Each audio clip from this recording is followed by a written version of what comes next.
Hello everyone, कैसे हैं आप सभी। स्वागत है आप सभी का आपके अपने यूट्यूब चैनल बीरे स्टडी पॉइंट पर।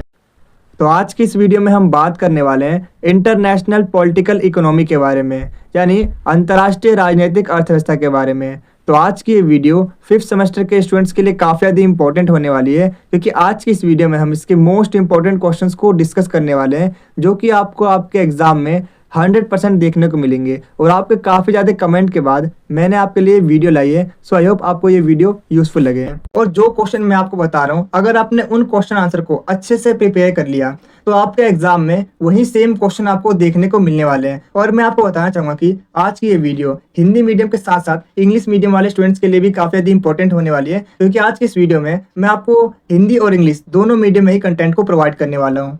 एंड एज यू नो, हम अपनी वीडियो में आपको सिर्फ और सिर्फ इंपॉर्टेंट कंटेंट ही पढ़ाते हैं, जो कि आपके एग्जाम के पॉइंट ऑफ व्यू से काफ़ी ज़्यादा इंपॉर्टेंट होते हैं। बेसिकली जिन टॉपिक से आपके एग्जाम में क्वेश्चन पूछे जाते हैं। तो आज की इस वीडियो में मैं आपको जो क्वेश्चन बताने वाला हूँ, वो सेम क्वेश्चन आपको आपके एग्जाम में देखने को मिलेंगे, ये मेरी गारंटी है। तो बिना टाइम वेस्ट करते हुए बढ़ते हैं अपने वीडियो की तरफ। तो चलिए सबसे पहले हम बात करते हैं इसके लेटेस्ट सिलेबस के बारे में। तो मैं आपको बताना चाहूँगा कि तो सिलेबस के अंदर टोटल आपको 5 यूनिट्स पढ़नी है। तो यूनिट फर्स्ट के अंदर बेसिकली आपको राजनीति और अर्थव्यवस्था के बीच क्या रिलेशन है, क्या संबंध है, उस चीज़ को समझना है। इसके अलावा मैं आपको बता दूं कि यूनिट सेकंड के अंदर बेसिकली आपको आर्थिक राष्ट्रवाद, उदारवाद और इसके साथ ही नारीवाद के बारे में पढ़ना है। इसके साथ ही मैं आपको बता दूं कि यूनिट थर्ड के अंदर बेसिकली आपको अंतर्राष्ट्रीय व्यापार यानी इंटरनेशनल ट्रेड के बारे में पढ़ना है। इसके अंदर बेसिकली हमें WTO यानी वर्ल्ड ट्रेड ऑर्गेनाइजेशन के बारे में समझना है कि आखिर विश्व व्यापार में वर्ल्ड ट्रेड ऑर्गेनाइजेशन की क्या भूमिका है, वो क्या काम करती है, उसके क्या इंपॉर्टेंस है, इसे समझना है। इसके साथ ही इस यूनिट के अंदर हमें बहुराष्ट्रीय कंपनी यानी जो MNC कंपनी होती है उसके बारे में समझना है कि किस तरीके से जो MNC कंपनीज होती है उनका जो प्रभाव है वो धीरे धीरे बढ़ता जा रहा है, इस चीज़ को समझना है।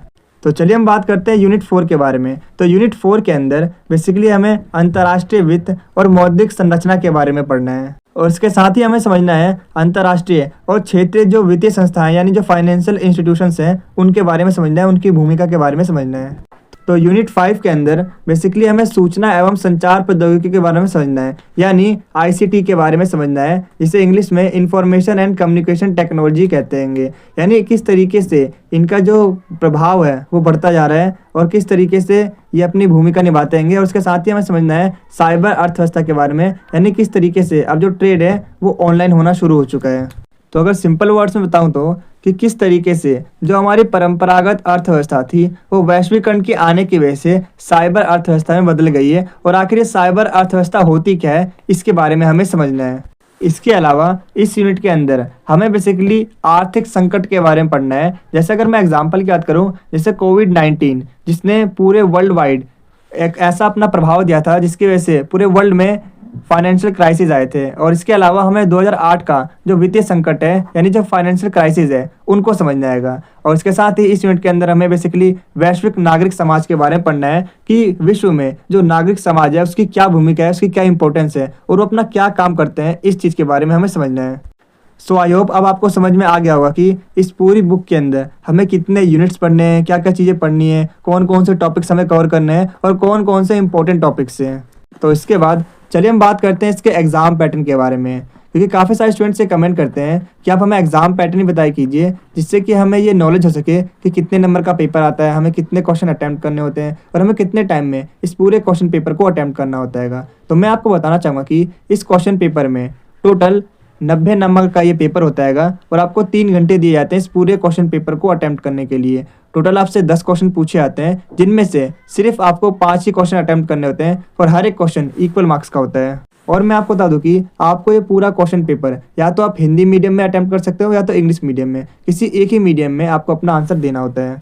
तो इसके बाद चलिए हम बात करते हैं यूनिट बाय यूनिट हर एक यूनिट के मोस्ट इंपॉर्टेंट क्वेश्चंस के बारे में और उसके आंसर के बारे में। आप देख रहे हैं मेरा चैनल बीरे स्टडी पॉइंट, और अगर अभी तक आपने मेरे चैनल को सब्सक्राइब नहीं किया है तो सब्सक्राइब करके बेल आइकन को जरूर प्रेस करना, ताकि मेरे चैनल पे आने वाली सभी वीडियो का नोटिफिकेशन सबसे पहले आप तक पहुंचे।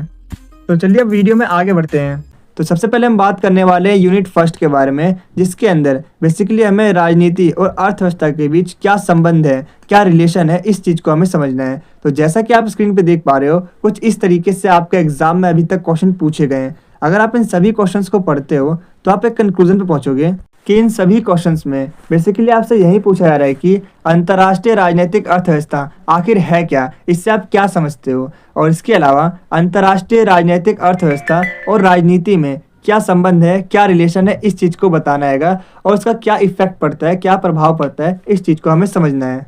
तो मैं आपको बताना चाहूँगा कि अंतर्राष्ट्रीय राजनीतिक अर्थव्यवस्था यानी इंटरनेशनल पॉलिटिकल इकोनॉमी अंतर्राष्ट्रीय संबंधों की एक महत्वपूर्ण शाखा है। तो जैसा कि आप सभी जानते ही हैं कि अंतर्राष्ट्रीय संबंध यानी इंटरनेशनल रिलेशन के अंदर काफ़ी सारे ऐसे टर्म्स हैं जिन्हें हमें समझना होता है, जो कि काफ़ी ज़्यादा इंपॉर्टेंट होते हैं। और उन्हीं में से एक टर्म है अंतर्राष्ट्रीय राजनीतिक अर्थव्यवस्था, मतलब इंटरनेशनल पॉलिटिकल इकोनॉमी। तो इस चीज़ को हमें अच्छे से समझना है क्योंकि ये भी इसकी शाखा यानी इसकी ब्रांच का एक इम्पोर्टेंट पार्ट है, एक इम्पोर्टेंट टर्म है जिसे हमें समझना है।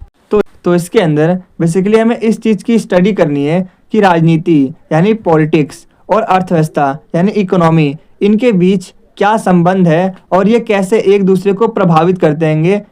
तो इसके बाद चलिए हम बात करते हैं अंतर्राष्ट्रीय राजनीतिक अर्थव्यवस्था के अर्थ के बारे में, यानी इसका मतलब क्या होता है, मतलब what is the meaning of international political economy. तो मैं आपको बताना चाहूँगा कि इंटरनेशनल पॉलिटिकल इकोनॉमी वो स्टडी है जिसमें ये देखा जाता है कि इंटरनेशनल लेवल पर स्टेट्स यानी कंट्रीज़, इंटरनेशनल इंस्टीट्यूशंस, मार्केट्स और जो एमएनसीज कंपनीज होती हैं उनके बीच इकोनॉमिक और पॉलिटिकल रिलेशन कैसे काम करता है, इस चीज़ को हमें समझना है। इसमें व्यापार, निवेश, वित्त, उत्पादन और संसाधनों के वितरण पर राजनीति के प्रभाव का अध्ययन किया जाता है।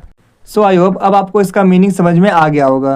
तो इसके बाद चलिए हम बात करते हैं अंतर्राष्ट्रीय राजनीतिक अर्थव्यवस्था में राजनीति और अर्थव्यवस्था के बीच क्या संबंध है, इसको समझना है। या फिर अगर आपके एग्जाम में इसके प्रकृति या प्रभाव के बारे में पूछा जाता है तो भी आपको सेम ही आंसर लिखना है, जो कि मैं आपको अभी बताने वाला हूँ, तो इसे ध्यान से सुनिएगा। तो इसके अंदर सबसे पहले हम बात करेंगे राजनीति का अंतर्राष्ट्रीय अर्थव्यवस्था पर क्या प्रभाव पड़ता है। इसके बाद हम बात करेंगे अर्थव्यवस्था का अंतर्राष्ट्रीय राजनीति पर क्या प्रभाव पड़ता है। फिर हम समझेंगे अंतर्राष्ट्रीय व्यापार और राजनीति के संबंध के बारे में, यानी इन दोनों के बीच क्या रिलेशन है। इसके बाद हम बात करेंगे अंतर्राष्ट्रीय आर्थिक संस्थाएं और राजनीति के बारे में। फिर हम समझेंगे एमएनसीज कंपनीज की भूमिका के बारे में, यानी इनका क्या रोल रहता है। फिर हम बात करेंगे वैश्वीकरण और अंतर्राष्ट्रीय राजनीतिक अर्थव्यवस्था के बारे में। तो चलिए इन सभी को एक एक करके थोड़ा सा और डिटेल में समझते हैं, जिसके अंदर सबसे पहले हम बात करने वाले हैं कि आखिर किस तरीके से राजनीति का अंतर्राष्ट्रीय अर्थव्यवस्था पर प्रभाव पड़ता है, यानी इम्पैक्ट पड़ता है। तो मैं आपको बताना चाहूँगा कि राजनीतिक निर्णय अंतर्राष्ट्रीय अर्थव्यवस्था को सीधे प्रभावित करते हैं, यानी डायरेक्ट इफेक्ट करते हैं। मतलब हर देश की सरकार अपने राष्ट्र हितों के अकॉर्डिंग व्यापार नीतियाँ, आयात निर्यात शुल्क, प्रतिबंध यानी सैंक्शंस और सब्सिडी तय करती है। जैसे अगर मैं एग्जांपल की बात करूं, जैसे रूस यूक्रेन युद्ध में यूएसए और यूरोपियन कंट्रीज़ ने रशिया पर इकोनॉमिक सैंक्शंस लगाए, जिससे वैश्विक तेल और गैस और गेहूं की जो कीमतें हैं वो भारी वृद्धि हुई उनमें, और जो कि ये दिखाता है कि पॉलिटिकल डिसीजंस ग्लोबल मार्केट को कैसे इफेक्ट करते हैं। तो इससे आपको ये साफ समझ में आ गया होगा कि कोई भी पॉलिटिकल डिसीजन पूरे वर्ल्ड को किस तरीके से प्रभावित करता है, पूरे जो वर्ल्ड की इकोनॉमी है उसे किस तरीके से इम्पैक्ट करता है। तो इसके बाद चलिए हम समझते हैं कि किस तरीके से जो अर्थव्यवस्था है यानी जो इकोनॉमी है वो अंतर्राष्ट्रीय राजनीति को किस तरीके से प्रभावित करती है, यानी किस तरीके से इस पर इफेक्ट डालती है। तो मैं आपको बताना चाहूँगा कि जैसे राजनीति अर्थव्यवस्था को प्रभावित करती है, ठीक वैसे ही अर्थव्यवस्था भी राजनीति को प्रभावित करती है। जिस कंट्री की इकोनॉमिक कंडीशन स्ट्रांग होती है उसकी इंटरनेशनल पॉलिटिक्स में रोल भी ज़्यादा पावरफुल और स्ट्रांग होता है। जैसे अगर मैं एग्जांपल की बात करूं, जिस तरीके से चीन की आर्थिक शक्ति बढ़ती जा रही है उसकी वजह से उसका पूरे वर्ल्ड के ऊपर जो पॉलिटिकल इम्पैक्ट है, जो पॉलिटिकल प्रभाव है वो भी बढ़ते जा रहा है। तो इसका मतलब ये है कि जिस देश में आर्थिक स्थिति मजबूत होती है उसकी राजनीति में आवाज़ भी उतनी मजबूत होती है। इसके बाद चलिए हम बात करते हैं कि अंतर्राष्ट्रीय व्यापार इंटरनेशनल पॉलिटिकल इकोनॉमी को किस तरीके से इफेक्ट करता है। तो मैं आपको बताना चाहूँगा कि इंटरनेशनल ट्रेड कंट्रीज़ के बीच पॉलिटिकल रिलेशन को स्ट्रॉन्ग भी कर सकता है और वीक भी कर सकता है। जिन कंट्रीज़ के बीच ट्रेड रिलेशंस अच्छे होते हैं उनके पॉलिटिकल रिलेशंस भी जनरली कॉर्पोरेटिव होते हैं, और इसके अपोजिट जिन कंट्रीज़ के बीच ट्रेड डिस्प्यूट होते हैं उनके बीच पॉलिटिकल टेंशन बनी रहती है और इस तरह से ट्रेड सिर्फ इकोनॉमिक एक्टिविटी ही नहीं है बल्कि ये इंटरनेशनल पॉलिटिक्स को भी इफ़ेक्ट करता है। तो इसके बाद चलिए हम बात करते हैं कि इंटरनेशनल इंस्टीट्यूशंस किस तरीके से इंटरनेशनल पॉलिटिकल इकोनॉमी को इफ़ेक्ट करती है। तो मैं आपको बताना चाहूँगा कि IMF, वर्ल्ड बैंक और WTO जैसे international institutions international political economy में इम्पोर्टेंट रोल निभाती है क्योंकि ये सभी इंस्टीट्यूशंस आर्थिक सहायता, लोन्स और ट्रेड रूल्स के जरिए कंट्रीज की पॉलिसीज़ को इफ़ेक्ट करते हैं। जैसे अगर मैं एग्जांपल की बात करूं, 2022 में श्रीलंका के इकोनॉमिक क्राइसिस के दौरान IMF, जिसे हम कहते हैं इंटरनेशनल मॉनेटरी फंड, इन्होंने लोन देने से पहले एक हार्ड कंडीशन रखी। तो मैं आपको बताना चाहूँगा कि मल्टीनेशनल कंपनीज यानी MNCs आज अंतर्राष्ट्रीय राजनीति में भी प्रभावशाली भूमिका निभा रही है। ये कंपनीज सिर्फ इकोनॉमिक एक्टिविटीज़ ही नहीं चला रही बल्कि पॉलिटिकल डिसीजंस में भी काफ़ी ज़्यादा प्रभाव डालती है, काफ़ी ज़्यादा इफेक्ट करती है। जैसे अगर मैं एग्जांपल की बात करूं, फॉर एग्जांपल एप्पल, गूगल और टेस्ला जैसी कंपनियां निवेश के लिए देशों पर दबाव डालती हैं कि वो टैक्स और श्रम कानून में ढील दें। सो आई होप अब आपको समझ में आ गया होगा कि किस तरीके से जो MNCs कंपनीज होती है वो इंटरनेशनल पॉलिटिकल इकोनॉमी को इफ़ेक्ट करती है और इसके साथ ही देश के राजनीतिक डिसीजंस पर भी इफ़ेक्ट डालती है, प्रभाव डालती है।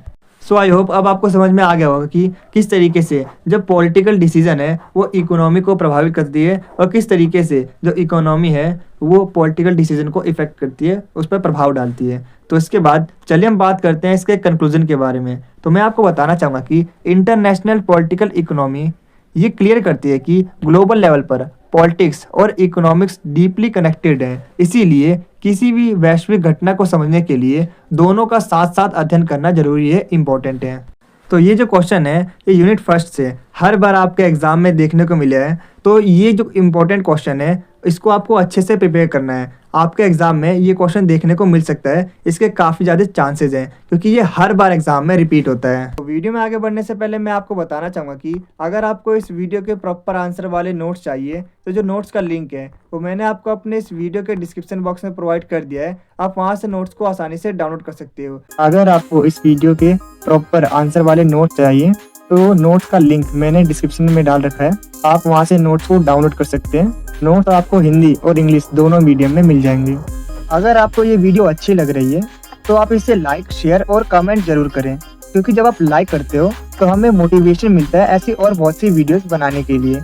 और जब आप वीडियो को शेयर करते हो तो जैसा कि आपको पता ही होगा, नॉलेज बांटने से बढ़ती है। और जब आप हमारी वीडियो पर कमेंट करते हो तो हमें ये पता चलता है कि हम अपनी वीडियो में और क्या इम्प्रूव कर सकते हैं। और मैं आपको बता दूं कि 5 मिनट की वीडियो को बनाने में काफ़ी मेहनत और 1 से 2 घंटे का समय लगता है। तो आप हमारी वीडियो को लाइक, शेयर और कमेंट जरूर करें ताकि हम आपके लिए ऐसी ही और वीडियोस को ला सकें।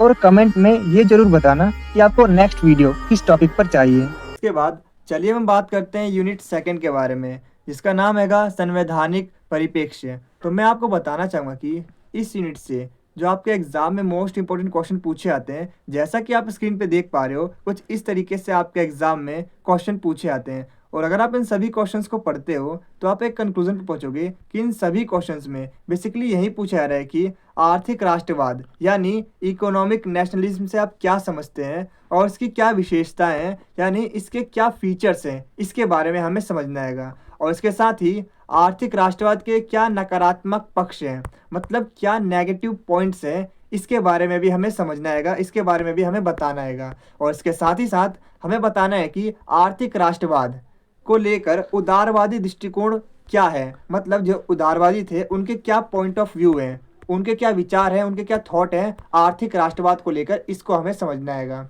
और इसके साथ ही हम समझेंगे संरचनावादी दृष्टिकोण के बारे में, यानी इनके क्या पॉइंट ऑफ व्यू थे, इनके क्या थॉट थे, इसको हमें समझना आएगा। तो चलिए हम सबसे पहले समझते हैं कि आखिर ये आर्थिक राष्ट्रवाद होता क्या है, यानी इसका अर्थ क्या है। तो मैं आपको बताना चाहूँगा कि आर्थिक राष्ट्रवाद का मतलब है वो सोच जिसमें देश अपने आर्थिक हितों को सबसे ऊपर रखता है।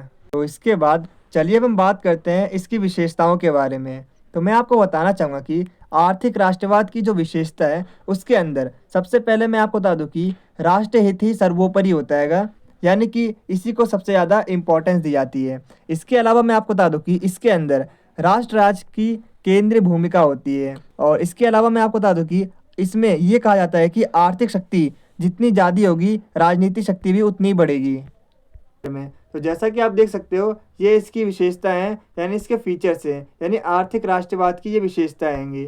तो इसके बाद चलिए हम बात करते हैं आर्थिक राष्ट्रवाद की आलोचना के कुछ प्रमुख पहलुओं के बारे में, उसका समझते हैं। तो जैसा कि आप देख सकते हो, उसके अंदर आपको सारे के सारे पॉइंट्स मिलने वाले हैं। और इसके आगे हमने बताया आर्थिक राष्ट्रवाद के जो उदारवादी दृष्टिकोण है, यानी उदारवादी इसके बारे में क्या दृष्टिकोण रखते हैं, उनके क्या पॉइंट ऑफ व्यू है, उनके बारे में भी हम यहाँ पर एक्सप्लेन कर रखे हैं। इसके बाद हम बात करते हैं इसके अगले क्वेश्चन के बारे में, जो कि है फेमिनिस्ट के ऊपर, यानी नारीवाद के ऊपर। तो जैसा कि आप देख सकते हो, कुछ इस तरीके से आपके एग्जाम में क्वेश्चन पूछे जाते हैं और आपको उसका आंसर कुछ इस तरीके से लिखना है। तो चलिए हम बात करते हैं यूनिट 3 के बारे में। तो यूनिट 3 के अंदर ये पूछा गया है, जैसे कि आप स्क्रीन पे देख सकते हो, कुछ इस तरीके से आपके एग्जाम में क्वेश्चन पूछे जाते हैं।